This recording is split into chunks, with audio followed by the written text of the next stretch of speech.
Eu vou convidar você a ler bem forte o texto na versão revista e atualizada da Bíblia Sagrada, o texto de Gênesis, capítulo 46, versículos 33 e 34.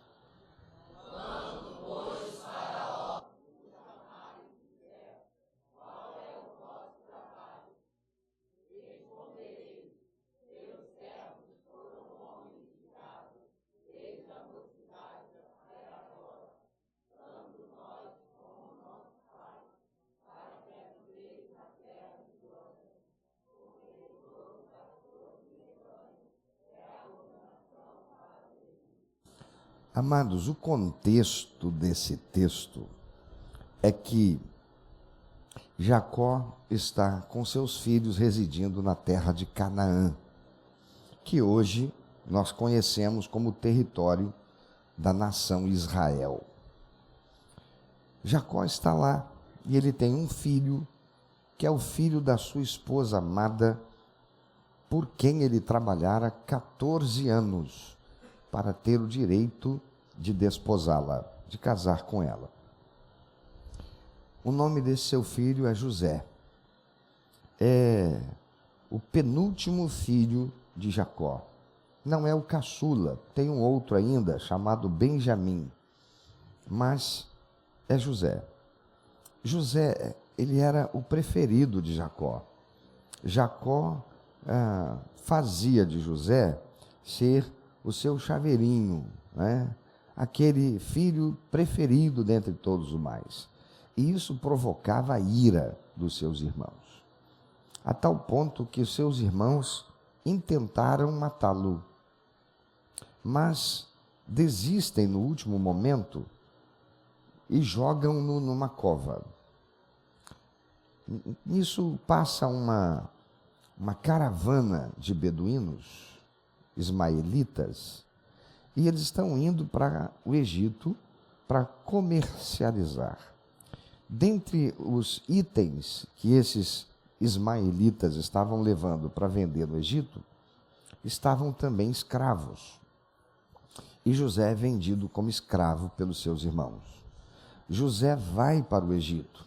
Lá no Egito ele é comprado por um homem muito importante na corte de Faraó. E José vai trabalhar na casa desse homem chamado Potifar. José ali, ele se mostra um rapaz muito atencioso, zeloso e buscando fazer tudo com excelência. Ele que vinha de uma vida em que ele tinha tudo e era servido, agora ele passa a ser serviçal. E ele o faz com dignidade, com integridade, a ponto de chamar a atenção do seu senhor, que por fim o coloca como o gestor de todas as suas coisas, de todos os seus bens, de todo o seu patrimônio. Potifar, ele tinha a responsabilidade de fazer viagens e se ausentar por algum tempo. E a mulher de Potifar, ela coloca os olhos sobre José, que era um jovem, certamente muito formoso, e ela cobiça ter José como seu amante. Ela arma uma cilada para ter uma noite de delícias com José, mas José, na sua integridade, ele reage, rejeitando e fugindo. Quando Potifar retorna, a mulher de Potifar denuncia José por tentativa de estupro, injustamente. Potifar não vê outra alternativa, por mais que ele tivesse tanto carinho por José, mas acaba por lançá-lo na prisão. Era um crime. José agora vai para a prisão. Lá ele passa anos preso. Por fim, 2 servos de Faraó, o padeiro e o copeiro, são lançados na prisão por Faraó, que ficou desgostoso do serviço que os 2 prestavam. Eles têm sonho.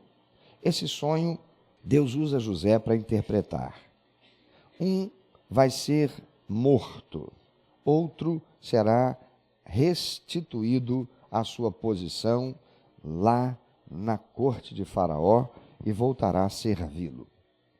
José pede: olha, não se esqueça de mim. Aquele que foi condenado à morte morreu. O outro foi restituído à sua função.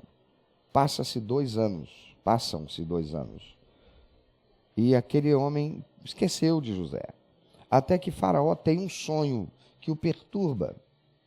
E ninguém consegue consolar Faraó da sua perturbação por causa daquele sonho.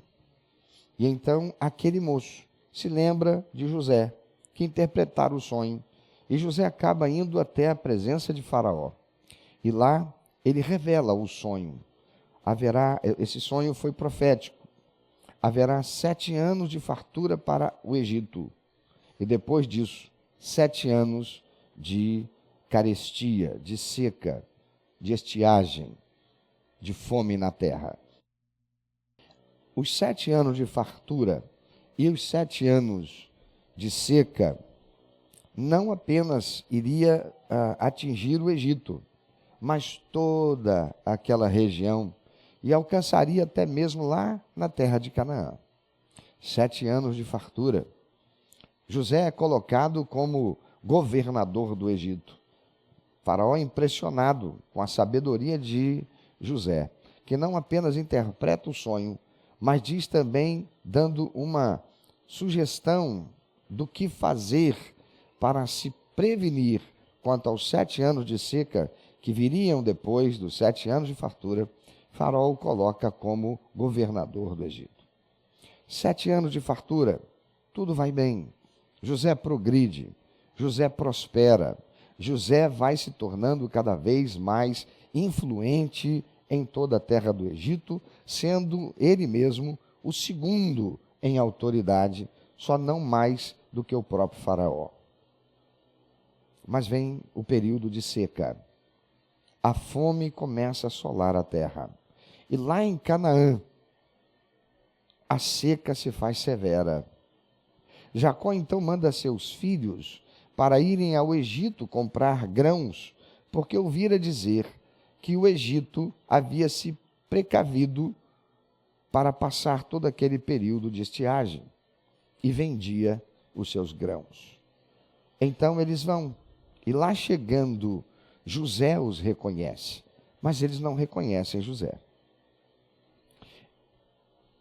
José acaba por ter um encontro com seus irmãos, os perdoa e manda que tragam o seu pai e toda a família que está lá em Canaã. Jacó vem com todos os seus filhos, netos, empregados, todas as vidas que estavam sob os cuidados de Jacó, que faziam parte daquele clã, vão para viver no Egito. E quando eles lá estão chegando, sob os auspícios da boa vontade de Faraó, que quer agradar José por tudo que José fizera, José orienta os seus irmãos da seguinte forma: quando, pois, Faraó vos chamar e disser qual é o vosso trabalho, respondereis: teus servos foram homens de gado, desde a mocidade até agora, tanto nós como nossos pais, para que habiteis na terra de Gósen, porque todo pastor de rebanho é abominação para os egípcios. Há um detalhe nesse texto que, se passarmos rápido, pode escapar da nossa atenção. Quando Jacó chega ao Egito com seus filhos, José dá essa instrução, no mínimo curiosa: digam que vocês são pastores de gado, porque todo pastor de ovelhas é abominação para os egípcios. E por que de ter tanta importância, e onde está a questão que chama a nossa atenção? Aqui está o ponto. Não era o gado que era a abominação para os egípcios. Não, porque os egípcios, eles tinham o boi, por exemplo, como um animal sagrado. Uma das suas entidades adoradas como Deus era Apis, que tinha a cabeça de um touro, tinha a forma de um touro. Também os bodes, os cabritos, aqueles que tinham, os carneiros, né, que tinham chifres, eles também tinham uma representação em uma outra entidade adorada como Deus. O problema não era o gado dos hebreus, mas o ofício de pastor de gado. Para os egípcios, ser pastor de gado era algo baixo, era uma função indigna, desprezível. Por quê? Porque o pastor de gado, de ovelhas, sobretudo, ele não firmava paradeiro. Ele era nômade. Uma hora estava aqui, outra hora estava lá, outra hora estava em outro lugar. E isto é fácil de entender, né? O animal, ele come o capim. Ele comeu o capim não cresce logo depois que foi comido. Ele vai levar um tempo para crescer. Então tem que levar esse gado para um outro lugar, onde tenha capim. E você já viu o tamanho de um boi? E você já viu o tamanho do estômago de uma ovelha? Esses animais, eles comem uma porção significativa de matéria vegetal. Por isto, eles tinham que estar constantemente mudando de lugar. E isto, na visão do egípcio, não era algo positivo. Por quê? Porque não representava a construção de alguma coisa relevante e importante. Se deixasse o gado cuidar de si mesmo, tendo pastagem, ele mesmo se vira, ele mesmo muda daqui para lá. Mas havia uma outra questão, é que o hebreu se alimentava das ovelhas, o hebreu se alimentava do gado. E isto era também uma abominação, numa questão religiosa que conflitava a prática social, alimentar, culinária do hebreu em relação ao egípcio. E é justamente nessa condição da posição deles como pastores de gado, que para os egípcios significava algo baixo, desprezível, indigno. É nessa condição que Deus mostra a sua sabedoria e a sua graça. Por quê? Porque Deus tinha como propósito, como tem para hoje, para todo aquele que é remido e lavado no sangue de Jesus e que é arrancado, que é tirado, que sai da vida de pecado, que sai do relacionamento de intimidade com o mundo, que sai do meio do convívio do Egito, para se tornar uma nova criatura em Cristo, para viver em santidade, em novidade de vida.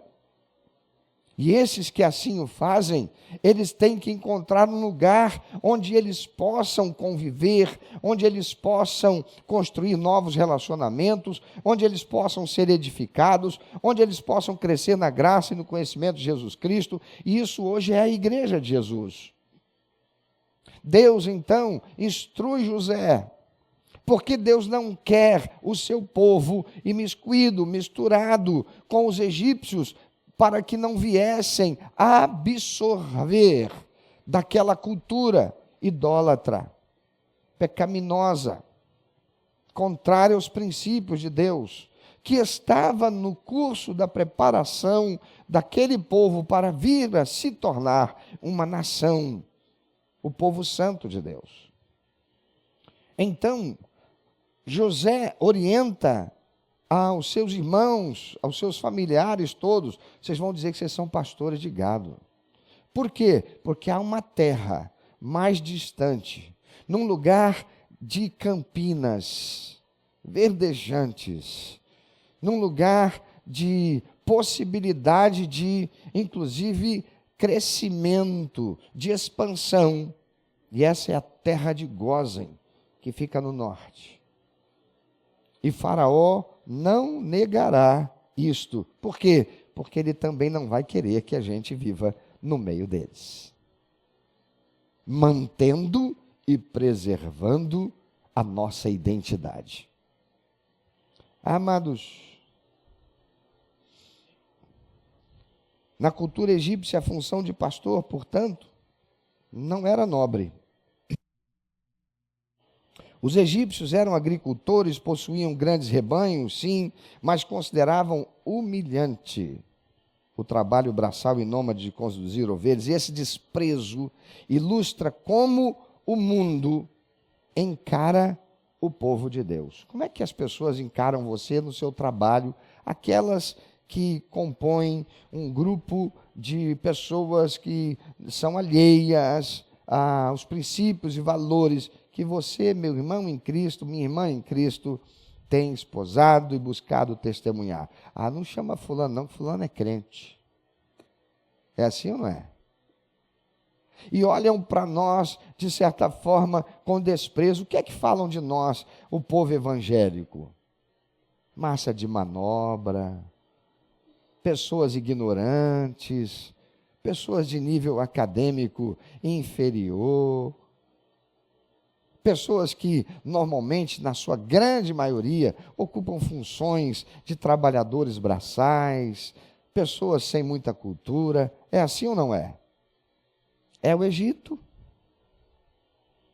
O mundo olha para quem serve, para quem é humilde, e diz: isso não tem valor. E o que é que a palavra de Deus nos ensina? A sermos humildes,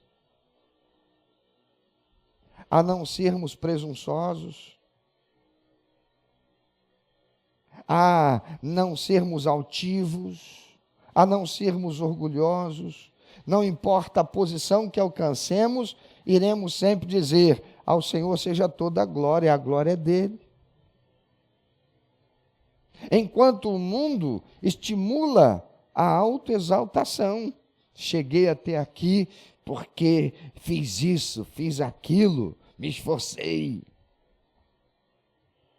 O mundo olha para quem serve, para quem é humilde, e diz: isso não tem valor. Mas Deus olha diferente, Ele vê o coração. E o que Ele vê? Fidelidade, serviço e honra e exaltação à sua glória.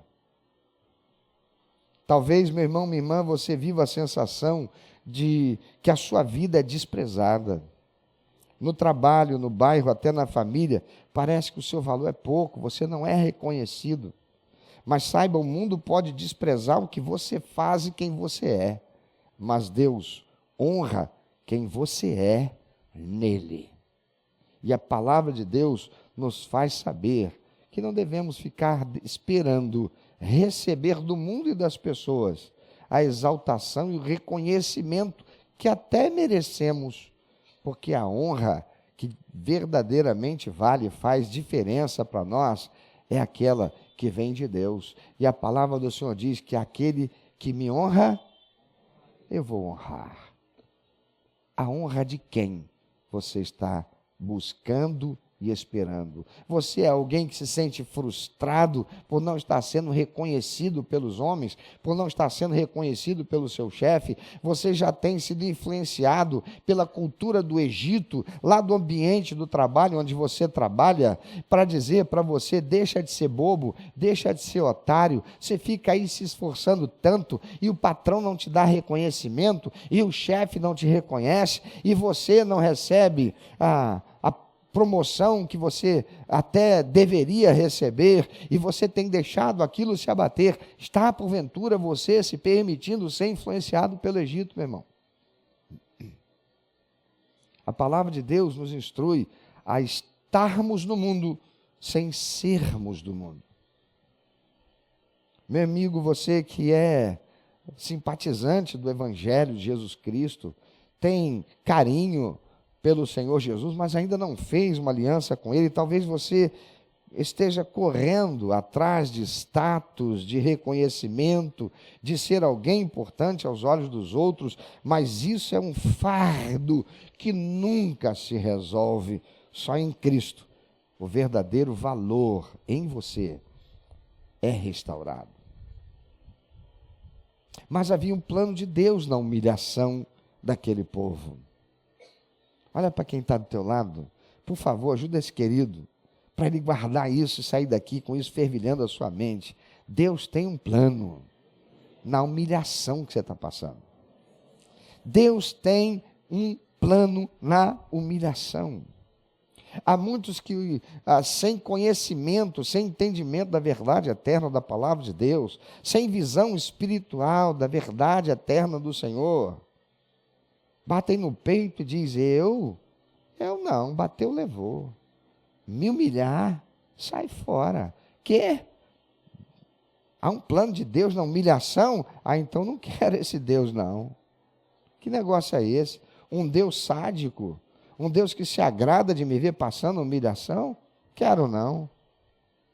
Mas veja, José orienta os irmãos a dizerem que são pastores, porque ele sabia, os egípcios iriam desprezá-los, e assim eles não seriam misturados àquela sociedade egípcia, correndo o risco da corrupção dos seus filhos.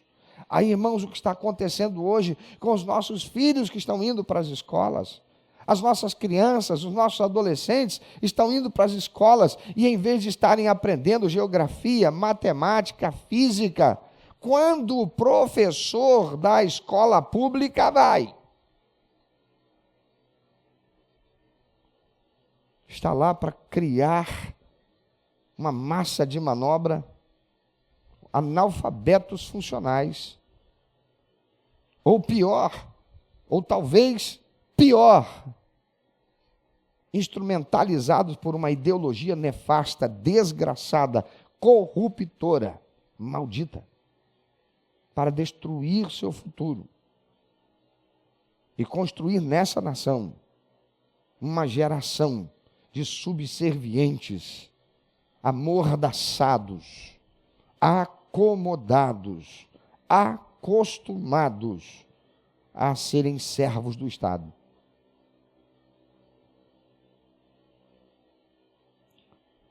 José orienta os irmãos: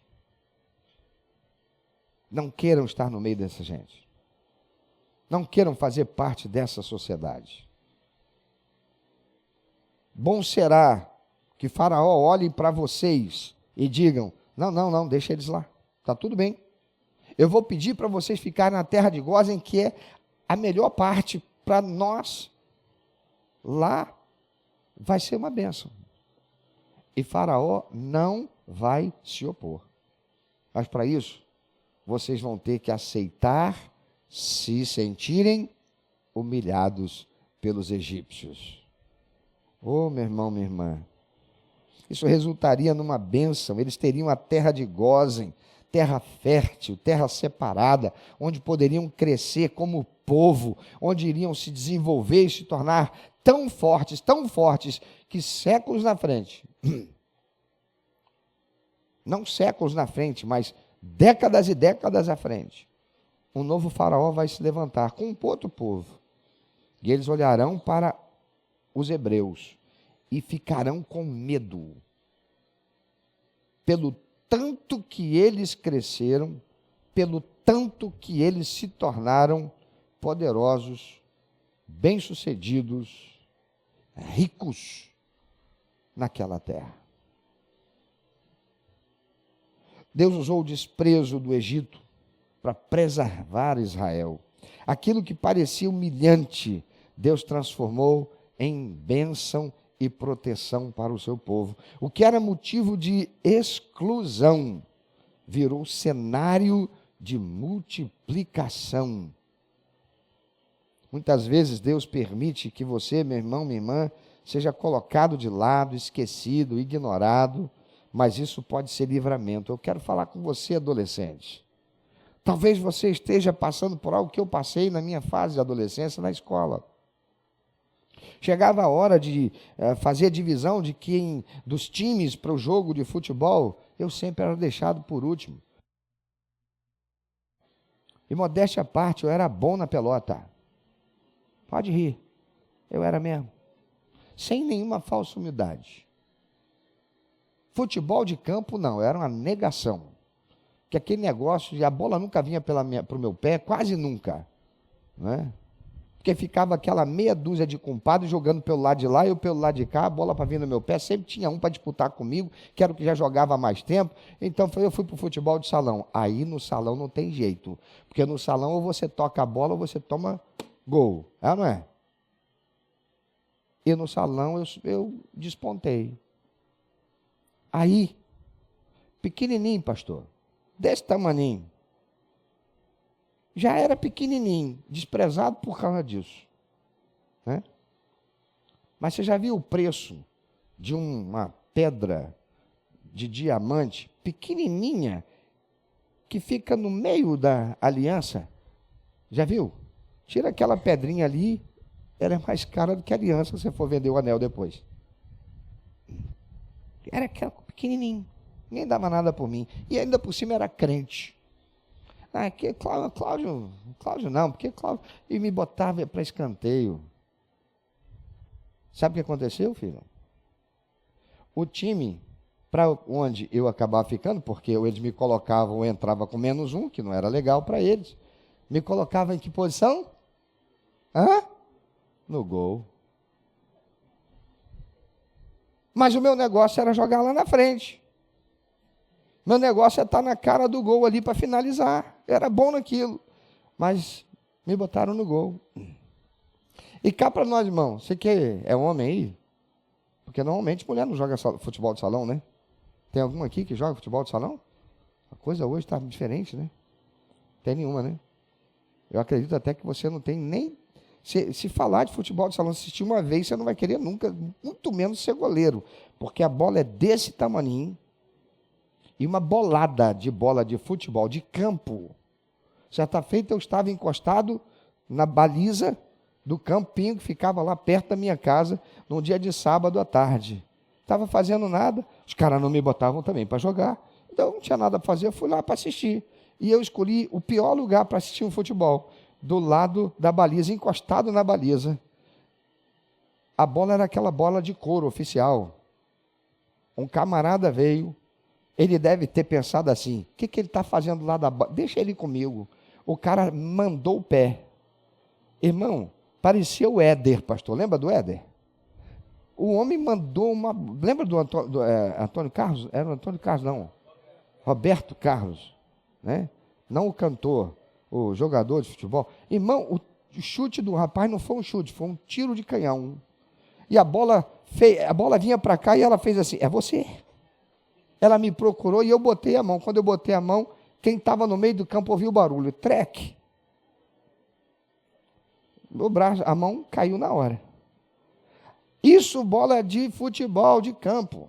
Agora, pensa numa bola de futebol de salão, querido. Aquela bolinha pequena que é chutada a uma distância de 3 metros, 4 metros, 5 metros às vezes. E você que está no gol para defender aquilo. Quase sempre o goleiro faz uma coisa. A bola vem para cá, ele pula para cá, largando o pé. Eu ficar na frente é ruim. Ele larga o pé, que é para ver se o pé, quem sabe, impede a bola de entrar. Na frente não ficava. Eu ficava. E eu acabei me tornando o melhor goleiro da escola.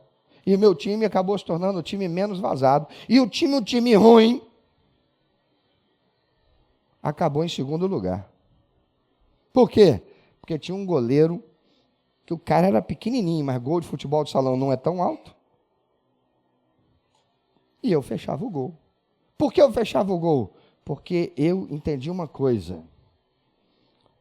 Eles não reconhecem meu valor. Eles me desmerecem, porque eu sou crente, porque eu sou pequenininho. Eles não me dão nem a oportunidade de eu mostrar aquilo que eu sei fazer com a bola.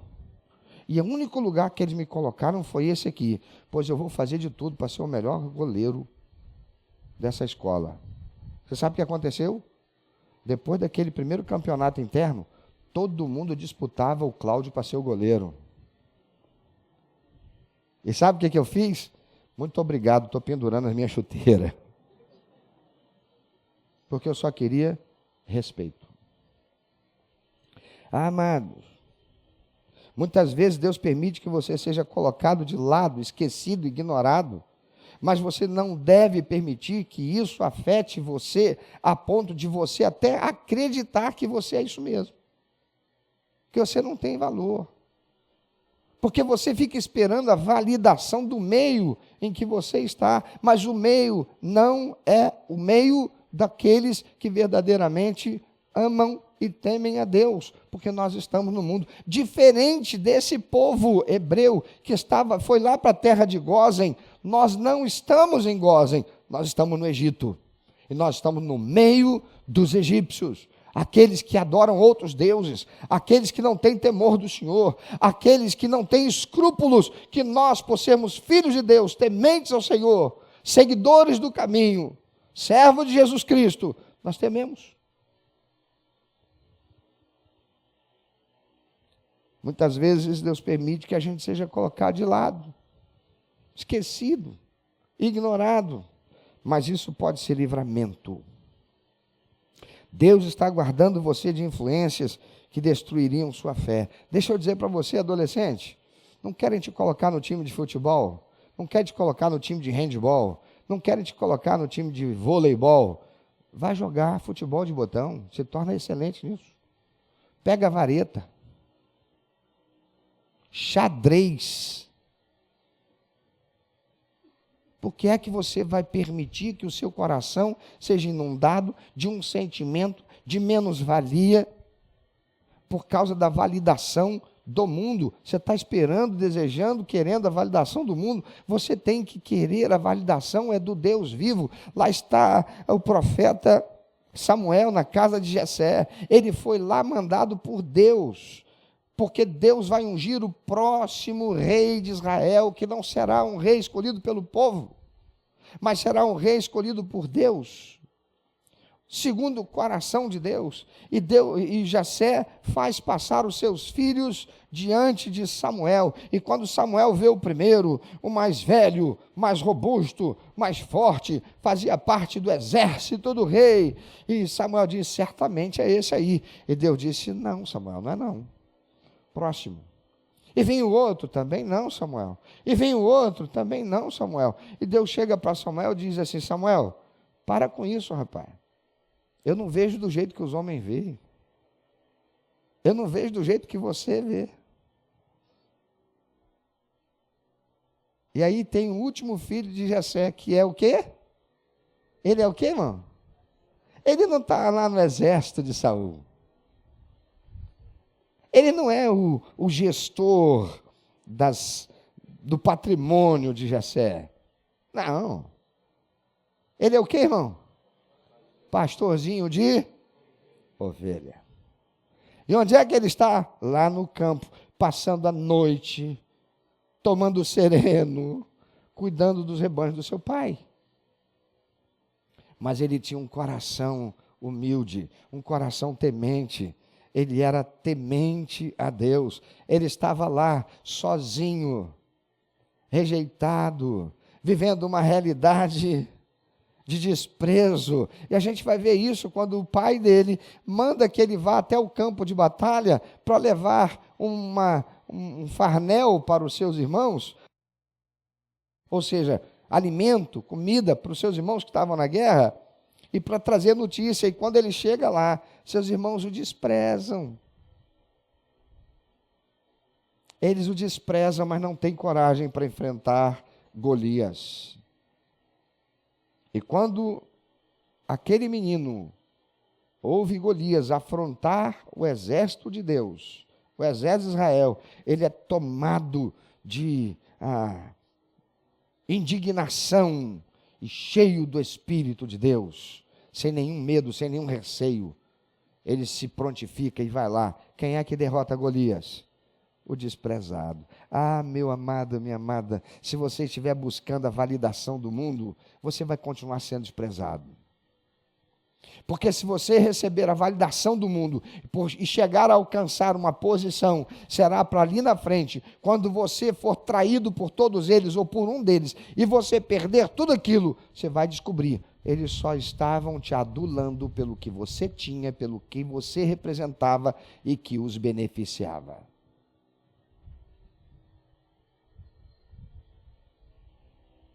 Você corre atrás de aceitação no mundo, meu amigo. Mas se for justamente esse não se encaixar, o chamado de Deus para te mostrar que a sua identidade não é ser mais um na multidão, mas ser filho dele. E aí? Se você não tem Jesus, você não vai entender isso. A palavra de Deus, ela é muito clara.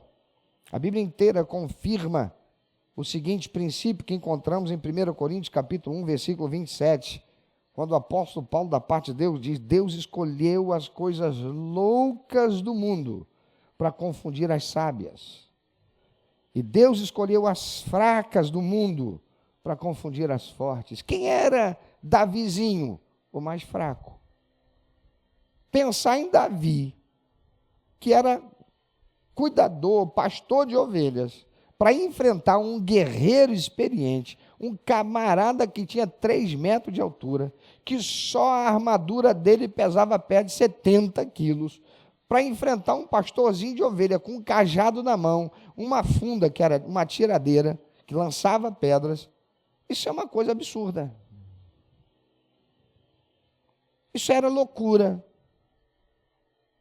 Mas ele estava tão tomado da unção de Deus, ele tinha uma convicção tão forte, e ele tinha experiências tão íntimas, lá no isolamento, lá no afastamento do convívio do meio, porque lá ele tinha a oportunidade, lá ele não estava envolvido nos faces, nos instas, nos TikToks da vida, ele estava investindo tempo para buscar e estar em comunhão com Deus, e ele conquistou essa intimidade com o Senhor. E ele, quando vê Golias fazendo o que estava fazendo, ele é tomado de uma indignação tão grande, que ele consegue convencer até o rei de colocar o pescoço dele a perigo, por confiar na capacidade de um garoto, que nunca usou uma espada, para vencer um guerreiro de 3 metros de altura, que ninguém do seu exército tinha coragem de enfrentar. Deus escolheu as coisas loucas do mundo para confundir as sábias, aquelas que se acham sábias, para subverter os posicionamentos de verdades construídas pelo homem sem Deus. Deus escolheu as fracas do mundo para confundir as fortes. Quem é que você quer ser? Forte segundo os olhos do mundo? Forte segundo o meio em que você convive? Ser o cara, ser a cara lá naquele ambiente do relacionamento de pessoas que não têm comunhão, não têm firmeza, não têm propósito, não têm o coração em Deus? Ou receber a validação que vem de Deus, o Todo-Poderoso, aquele que, agindo ele, nada nem ninguém pode impedir. Tiago capítulo 4, versículo 6, da parte de Deus, ele diz: Deus resiste aos soberbos, mas dá graça aos humildes. E há muitos que estão dizendo: essa palavra não existe, cara. Se isso existisse, esses hoje que estão aí, usando do poder humano de que foram investidos e que estão fazendo toda sorte de atrocidades, seja como prefeito, governador, presidente da república, ministro do Supremo Tribunal Federal, presidente do Congresso, eles não estariam fazendo o que estão fazendo. Deus teria dado fim nessas coisas. Querido, a gente só está lendo a notícia de hoje. Diz para quem está ao teu lado: a gente só está lendo hoje. Aliás, hoje ninguém mais lê, né? Está lá no YouTubezinho. Você está olhando só a notícia de hoje na vida daquela pessoa que parece ser bem-sucedida, sobre corrupção, sobre desmando, sobre abuso de poder. A verdade é que Deus resiste aos soberbos, mas dá graça aos humildes. A outra versão que diz: Deus rechaça aquele que a si mesmo se exalta, mas exalta aquele que a si mesmo se humilha. O Egito, com todo o seu poder, riquezas e status, lá na frente, séculos depois, vai ser humilhado pelo próprio Deus, usando esse povo que o Egito vai escravizar. Por quê? Porque sem levantar uma espada, sem tirar uma vida pela espada, eles vão sair da noite para o dia, de escravizados a um povo que carrega consigo o espólio de guerra do Egito.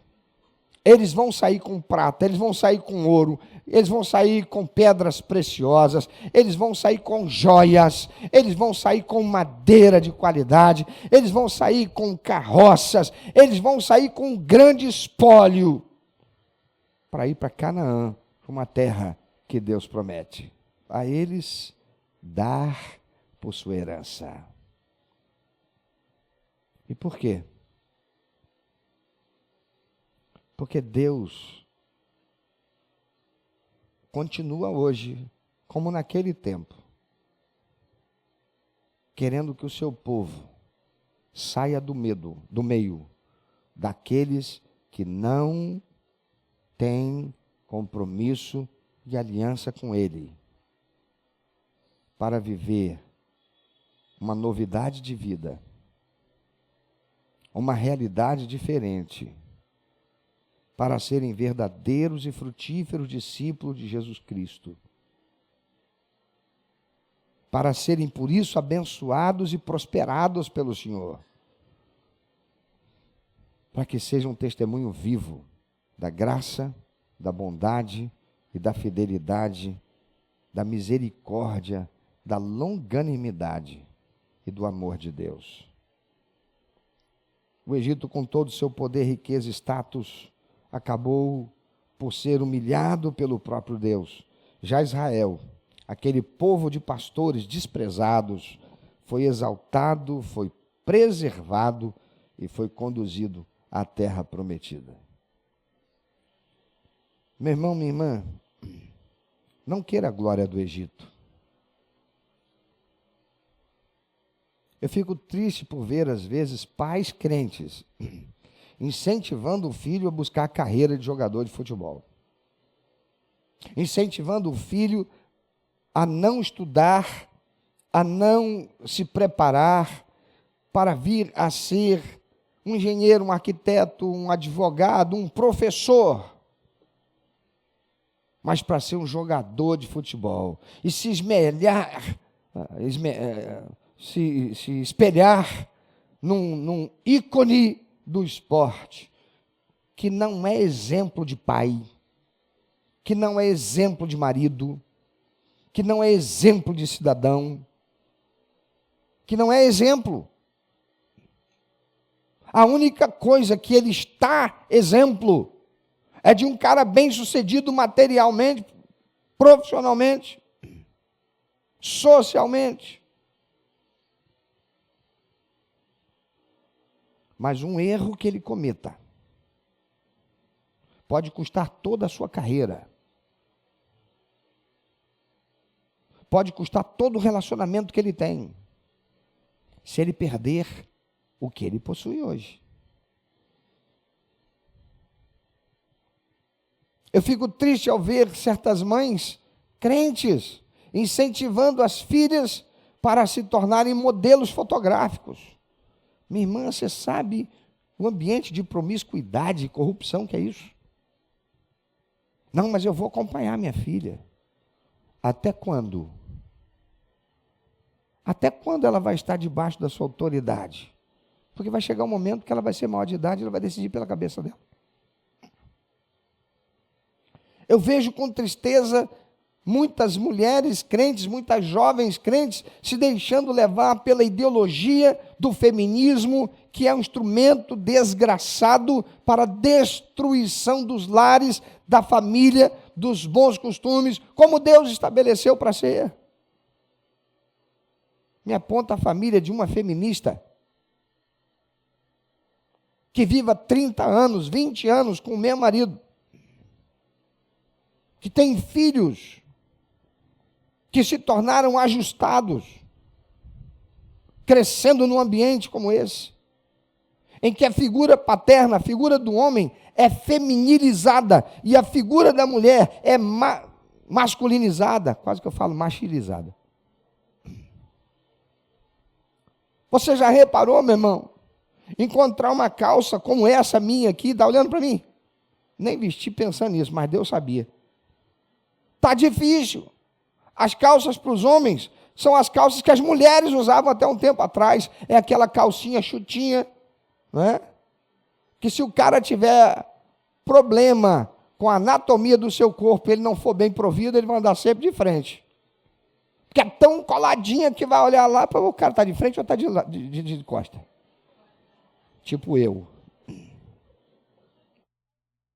Já outro, se ele tem, né, o porta-mala mais acolchoado, vai se sentir envergonhado, constrangido. E as mulheres estão usando roupa como? As mulheres estão usando roupa mais larga. É uma subversão de valores, irmãos, vocês não estão entendendo, não estão enxergando, porque nós estamos vivendo dentro do mundo, mas nós não podemos nos assemelhar ao mundo, não podemos nos conformar com o mundo. A palavra de Deus diz pelo apóstolo Paulo, não tomem a forma do mundo, mas sejam o quê? Transformados pela renovação do seu. É para olhar para isso e dizer, estou entendendo, agora eu estou entendendo. Eu vejo crentes que ficam aí, olhando para outros, que não, porque naquela igreja lá, poxa, o pastor aqui prega contra tatuagem, e vendo lá aquela igreja lá, que o pastor se tatuou, fez inclusive um evento lá, para a membresia toda tatuar uma determinada mensagem lá no corpo, em alguma parte do corpo. O pastor está fora do tempo. Eu não prego contra a tatuagem. Eu prego porque você não deve ter. Mas se você tem, seja bem-vindo. Nós não vamos olhar para a sua tatuagem. Nós queremos ser verdadeiros discípulos de quem? De Cristo. Como é que Cristo trataria alguém que vem do mundo querendo Jesus, mas com o corpo com tatuagem? Ele vai tratar como? Com amor, com acolhimento, recebendo, com carinho, mas não é para continuar fazendo. E por que não? Aí é outra pregação. Mas você pode, vai lá no canal YouTube Pastor Cláudio C. Barroso. Procura lá uma mensagem que fala sobre tatuagem e piercing. Para você não ter uma ideia equivocada a respeito do pastor. Mas para você analisar a mensagem. A própria palavra de Deus não instrui a que nós julguemos o pregador, mas julguemos a mensagem que ele prega. Porque o próprio Senhor Jesus, falando a respeito dos fariseus e dos saduceus, que tudo tentaram para perseguindo, para levá-lo à morte, Jesus diz para o povo, façam tudo o que eles ensinam, porque eles ensinam certo, mas não façam nada copiando o que eles fazem, porque eles pregam assim, faço o que eu falo, mas não faço o que eu faço. Irmãos, não queira a glória do Egito. Amigo, amiga, não queira a glória do Egito, não busque a validação do mundo. Para fazer parte da turma aqui, eu tenho que botar um determinado piercing. Para fazer parte daqui, eu tenho que ter a tribal. Para fazer parte aqui, eu tenho que dar um tapa. Você quer a validação do mundo? O mundo está perdido e condenado à morte eterna, a viver a eternidade separado de Deus. O que você deve fazer? Confie. Deus tem o seu gozo preparado, um lugar de cuidado e de provisão para a sua vida. Sabe qual é o nome desse lugar? Diga, igreja. A igreja de Cristo. Aqui ninguém vai ser incentivado a uma vida de promiscuidade. Aqui ninguém vai ser ensinado e incentivado a atos de corrupção. Ah, não, pastor, eu tenho visto por aí, você está vendo a propaganda de Satanás usando aqueles que ele mesmo conseguiu levar a ocupar um lugar como esse, um púlpito de uma igreja, para corromper e denegrir o evangelho. Mas essa não é regra. A regra é que a igreja é o gozem de Deus hoje na terra. A igreja é e deve ser um lugar de vida.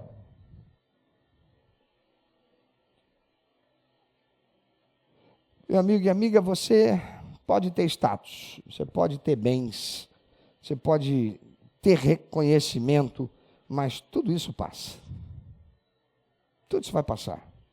O que permanece é ser conhecido por Deus. Só Cristo pode te dar a verdadeira exaltação. Sabe qual é? Morrer e ir para o céu, viver com Ele por toda a eternidade. Porque aqueles que estão buscando a validação do mundo estão vivendo como se Deus não existisse.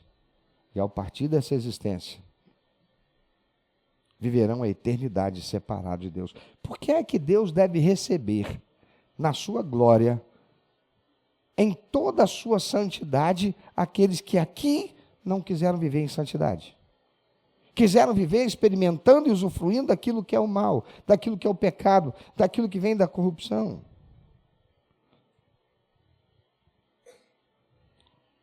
O que era abominação para os egípcios foi a estratégia de Deus para preservar o seu povo.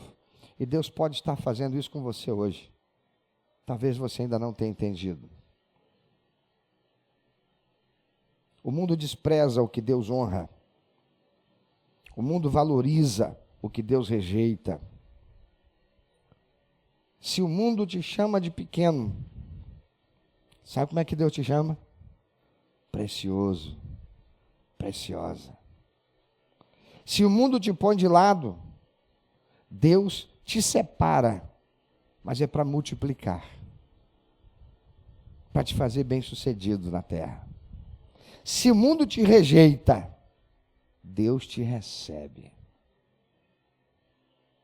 Tem uma ilustração maravilhosa. Conta-se que um escultor, certa vez, passando por um terreno, ele encontrou uma pedra bruta, um terreno baldio. Ele encontrou lá no meio de escombros, no meio de restolhos de obras. Ele viu uma pedra bruta, uma pedra muito grande e bruta. Todos passavam por ali, olhavam para aquele terreno baldio e só viam o cenário de feiura. E aquela pedra enorme que se destacava em meio a tudo ali, também enfeiada por todo o contexto em que ela estava inserida. Ninguém dava valor para aquela pedra. Era só mais uma rocha sem forma, suja, largada num terreno baldio. Mas aquele artista, olhando para aquela pedra, ele viu nela potencial. Então, ele envidou esforços. Ele contratou um transporte adequado. Ele retirou aquela pedra enorme daquele terreno baldio e ele levou para o seu ateliê. E ali no seu ateliê ele trabalhou de dia e de noite, até que algum tempo depois, daquela pedra surgiu uma obra de arte que, quando aquele artista expôs, passou a ser admirada por todas as pessoas. E todos que, olhando aquela obra de arte, não imaginavam que aquilo ali veio de uma pedra feia, rústica, que estava no meio de restolhos, de escombros, num terreno baldio. Assim, amados, somos muitas vezes nós diante do mundo, pequenos, ignorados, considerado sem importância. Talvez você esteja se sentindo assim. Mas nas mãos de Deus, até aquilo que parece inútil se torna precioso para o reino do Senhor Jesus Cristo. O Egito via o ofício de pastor de gado como abominação, mas foi exatamente isso que Deus usou para salvar e preservar e abençoar o seu povo. O mundo pode não reconhecer o seu valor, mas Deus lapida você e te transforma em alguém com relevância, com significado, com significância no reino de Cristo nessa terra. Você está olhando para alguém que Deus fez assim. Pensa um pouquinho sobre isso. Como é que você tem se visto? E sob a crítica de quem você tem pautado a sua vida? Você tem buscado a validação do ambiente em que você está inserido, naquilo que a Bíblia chama de mundo, que é o sistema que rege a sociedade, que é um sistema corrupto, é um sistema desprovido de valores e de princípios de Deus. Você está querendo a validação disso? Você está buscando a validação disso? Você está buscando em pessoas que são até do teu relacionamento familiar, quem sabe até de certa intimidade, mas que não tem compromisso com Deus. Você está buscando a validação vinda dessas pessoas. Elas podem amar você, é verdade, mas por não terem os princípios e valores da palavra de Deus, elas não podem te enxergar como só Deus enxerga. E talvez você esteja vivendo uma realidade de angústia, de opressão, de trauma, por você se sentir abandonado, quem sabe até pelo seu pai biológico, pela sua mãe biológica, ou por um outro ente querido que deveria representar o acolhimento, a aceitação, o acalento, a proteção, a provisão, mas porque te traiu ou te abandonou, você ainda está fazendo um esforço tremendo para obter a validação por parte dessa pessoa que não tem temor do Senhor. Não é para você não amar, não, é para amar, mas é para você mudar o foco. Busque a aceitação de Deus, busque a validação que vem do Senhor, busque aquele que pode tornar a sua vida realmente abençoada e fazer de você um instrumento de bênção para a glória do seu nome. Meu irmão, minha irmã, não desanime se o mundo te despreza. Lembre-se, Deus exalta os humildes e abate os soberbos. Confie na graça do Senhor que te coloca no lugar certo e na hora certa, como Ele fez com José, como Ele fez com Davi. Quando que Davi imaginaria que Deus iria colocá-lo de frente com o gigante Golias naquele momento crucial da história do seu povo? Muitos olharão para você e não verão nada, talvez estejam fazendo isso agora e você está se deixando abater por não receber esse reconhecimento, essa validação. Muda o seu foco. Não é para você fazer parte do Egito, é estando nele. Não se permitir ser influenciado por ele. Meu amigo, querido, amiga, você que tem prazer em estar no ambiente da igreja, participar do culto, você diz que ama a Deus, mas você tem buscado ser aceito pelo Egito. Deus, porém, te chama hoje para o gozem da salvação em Cristo Jesus. Não viva de aparências, viva de fé. Jesus te recebe e dá o verdadeiro valor que você sempre buscou. Talvez você tenha buscado a validação de um rapaz, de um homem, em quem você depositou tanta expectativa e ele te usou e te fez sofrer. E quem sabe depois dele você tenha passado por outro, que levou você a tomar um posicionamento de absoluta descrença da possibilidade de construir um lar com alguém que te honre, que te valorize, e não vai poder mesmo, porque você está procurando no Egito. Primeiro você precisa ser alguém que tenha aliança com Deus, que tenha compromisso com Jesus. Alguém que, recebendo Jesus como único, eterno, suficiente Salvador e Senhor da sua vida, vai buscar viver pelos princípios e valores estabelecidos pela palavra dele, dizendo não a partir de agora, não para tudo aquilo que vem do Egito. Eu agora tenho o gozem de Deus, eu agora sou uma crente em Jesus Cristo, eu agora tenho um compromisso com o Senhor, na igreja do Senhor, que é um ambiente de crescimento, de amadurecimento, que é um ambiente de convivência fraterna, com pessoas que não são perfeitas, mas estão comprometidas a cada dia caminhar um passo a mais na direção, buscando o ser cristão de autenticidade, ou com autenticidade. Só assim você vai poder encontrar, receber aquela pessoa que Deus tem preparado para você, alguém que te ame, alguém que valorize você, que não olhe para o seu corpo e pense no que pode dele usufruir sem aliança e compromisso contigo, porque quem não tem aliança com Deus não terá com outro.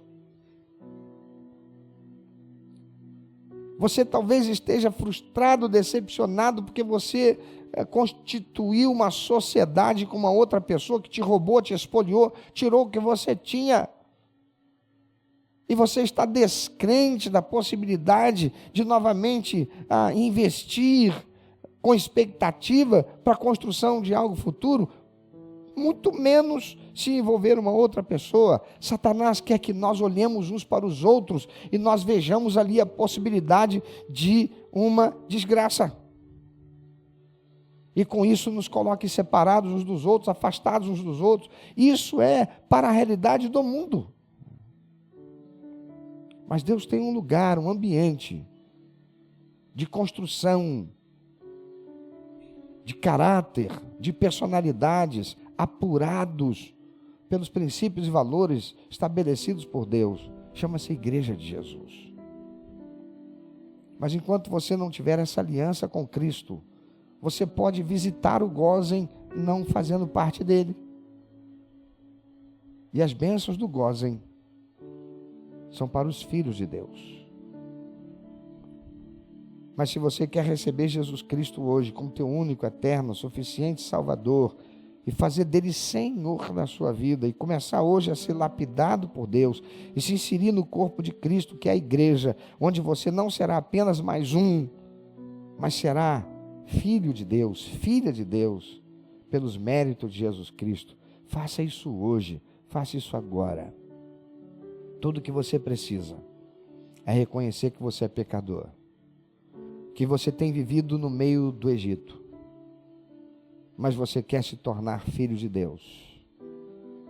Você quer ter o teu nome escrito no livro da vida do Cordeiro, para quando partir dessa existência, viver com Ele na eternidade, no que a Bíblia chama de céu.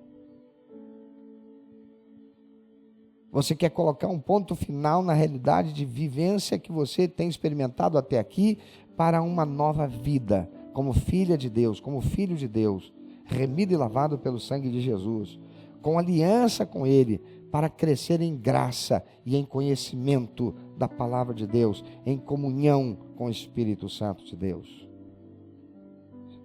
buscando a validação vinda de Deus e não mais de pessoas. colocando a tua expectativa em Deus e não mais em pessoas, nem mesmo as pessoas da igreja. Porque diz a palavra do Senhor: maldito o homem que confia no homem. Para obter a sua salvação, acreditando que não será decepcionado. Não, eu vou decepcionar você em algum momento. Então não é do pastor que você deve buscar a validação, não é do irmão em Cristo que você deve buscar a validação, não é do teu chefe, do teu colega, do teu parente, é de Deus. É confiar nele. E se você quer entregar a sua vida para Jesus, basta você fazer uma oração sincera e verdadeira.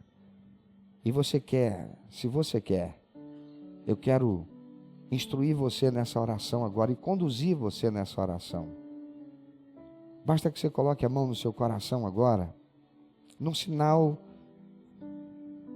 para você e para o mundo espiritual, e repita essa oração comigo e diga: Senhor Deus Todo-Poderoso, Criador do céu, da terra, do universo e de tudo que neles há, eu reconheço que sou pecador e não mereço o sacrifício de Jesus, feito naquela cruz do Calvário, pagando com o seu sangue a sua vida inocente, a remissão dos meus pecados, para me tornar filha do Senhor e me dar a vida eterna. Eu reconheço que por meus méritos pessoais não tenho, jamais tive e jamais terei o direito de, partindo dessa existência, viver a eternidade com o Senhor no céu, porque eu sou pecador. Eu peço perdão ao Senhor, porque tenho vivido no Egito, envolvido com os egípcios desse mundo. Me deixei levar pelo modo de vida do sistema que rege a sociedade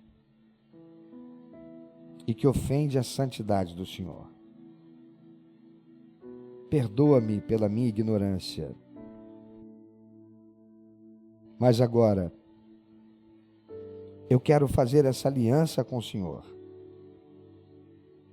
Eu recebo a Ti, Jesus Cristo, como meu único, eterno, suficiente, Salvador e Senhor da minha vida. E a partir de hoje, não mais buscarei a validação daqueles que estão ao meu redor, sobretudo aqueles que não têm aliança com o Senhor. A partir de hoje, eu vou buscar conhecer o Senhor através da revelação que o Senhor faz a seu próprio respeito na Bíblia Sagrada, que eu creio é a palavra do Senhor, para meu crescimento, para meu amadurecimento espiritual e moral, para pautar as minhas atitudes e decisões e palavras,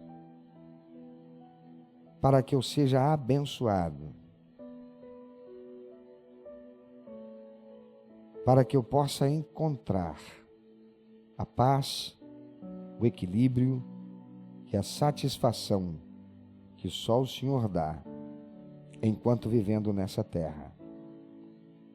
E ao partir dela, viver a eternidade com o Senhor no céu, não porque eu tenha méritos, porque jamais terei, mas pelos méritos de meu Senhor e Salvador Jesus Cristo, a quem recebo nesta hora como Salvador e Senhor da minha vida.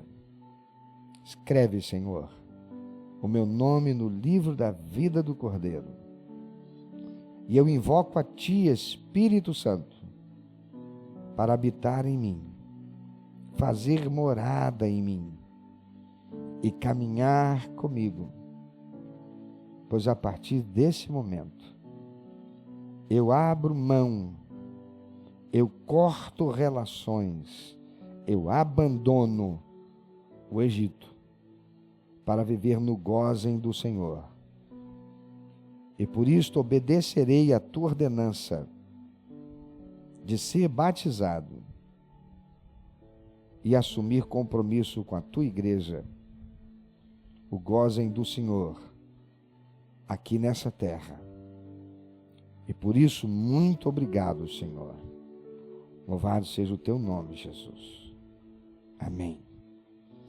Se você fez essa oração e quer confirmá-la, quando terminar esse culto aqui, haverá irmãos que vão estar aqui à frente para receber você, para te dar um abraço, para orar contigo, para tomar o seu nome, para estar nas nossas orações constantes e para instruir você nos passos que você deve dar para confirmar essa atitude e essa decisão.